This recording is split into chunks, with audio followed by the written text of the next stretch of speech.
Ah! Ah! I don't know what just happened there, but my serving pressure was up to 20 psi. I usually keep it around 10 or 12, but yeah, it's pretty good. That's my grisette. It's a grisette. Smells pretty good. It's actually a really good beer. I really enjoy it. Just not a big Belgian kind of guy, but it's really good. I can't complain.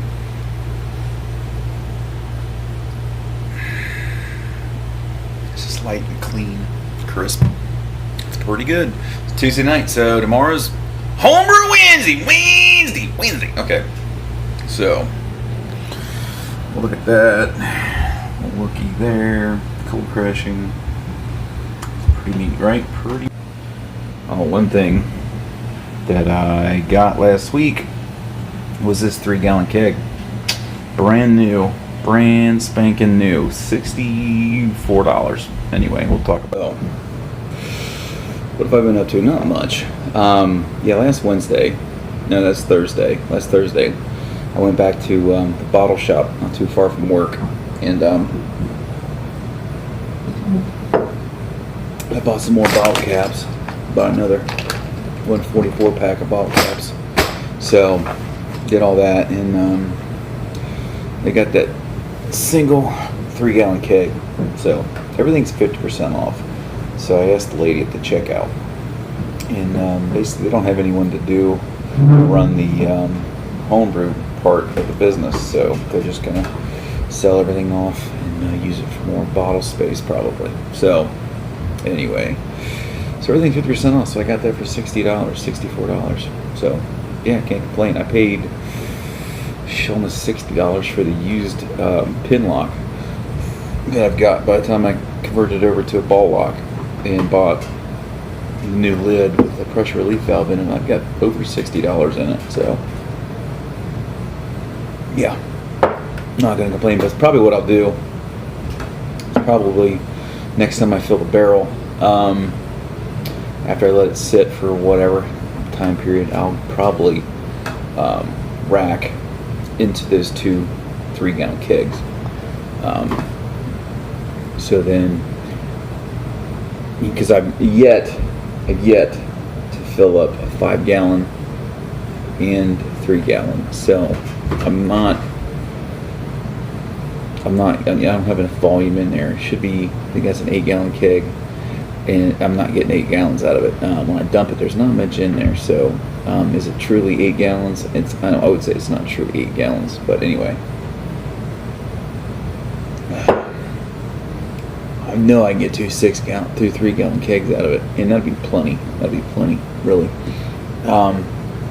So yeah, one thing I did do, I dumped the 5 gallons of the Imperial Black Ale, oaked Imperial Black Ale. It's gone. I did that last night. I got a little bit of video saying goodbye to it. Nothing too exciting. But let's see. So I'm going to try to brew probably this weekend at some point. I may try to do it Friday night. I've got plans Saturday evening. My boy's got a birthday party to go to Saturday, so I don't know if I'm going to be taking him there.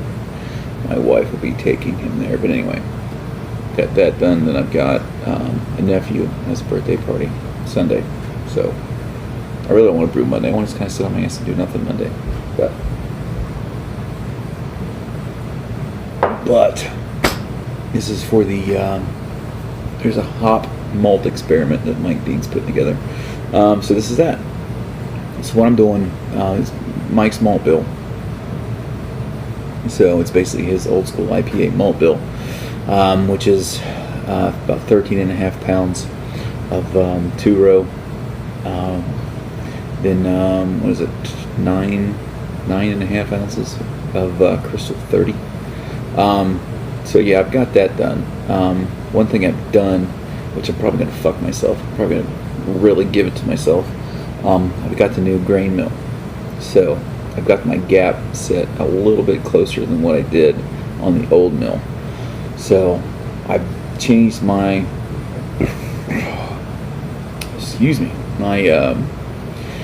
in Beersmith, I adjusted my gravity, so my final gravity would be basically the same gravity that Mike wants. So with my poor efficiency that I've had, I may end up with much larger beer. So I've got two things, the Beersmith adjustment, so I'm getting more grains, and then the crush that I may or may not help me out. I don't know. I'm going from an 041 to an 035 gap.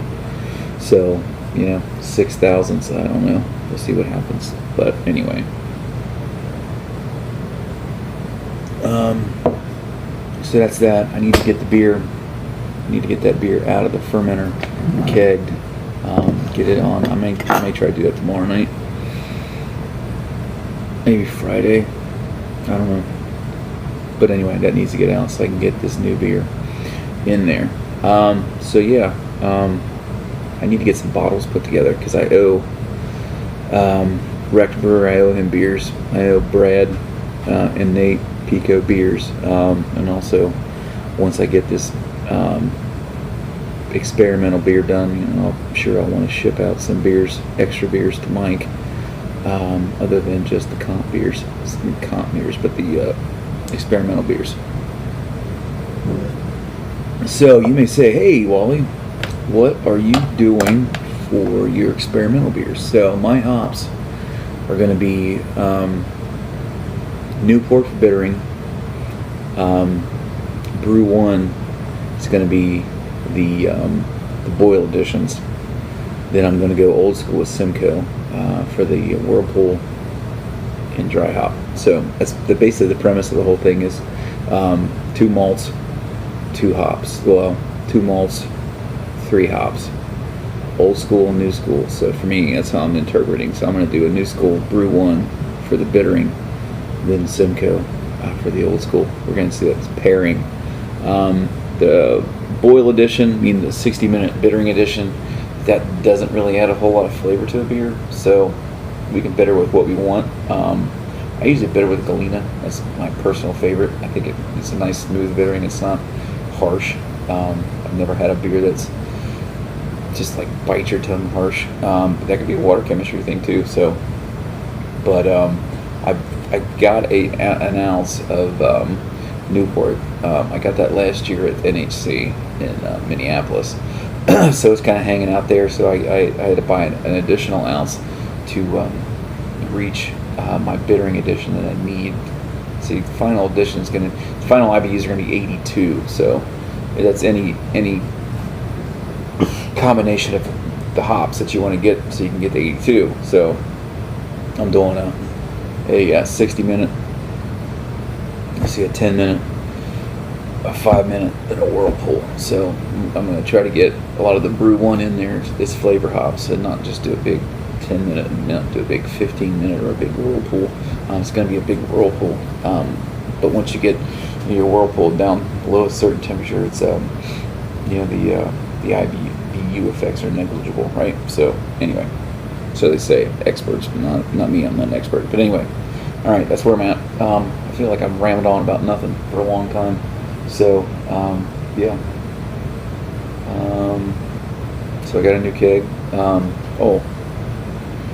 putting together some parts to motorize my grain mill. So that'll be up and coming. I'll kind of hold you guys, your hand through my little project. It won't be much. I'm just going to basically build a small box. I may put a door on it and put a little inlet, a little hole in it, so I can hook a vacuum cleaner up to it, so I can kind of collect the dust, because it'll probably end up living down here in the basement and not in the garage. But anyway, that's weeks to come. That's not going to happen anytime soon. I've got parts on order. I've got a 3rd horsepower motor, electric motor on order. It's an old General Electric, and some other odds and ends coming. So anyway, all right, guys, that's it for me. I'll talk to you guys next week with hopefully some brewing video. All right, guys, cheers. Drain pour. That's the Imperial Black Oaked, overly oaked to oaked ale. Yeah, there it goes. All to carbonation. Everything's going. See ya.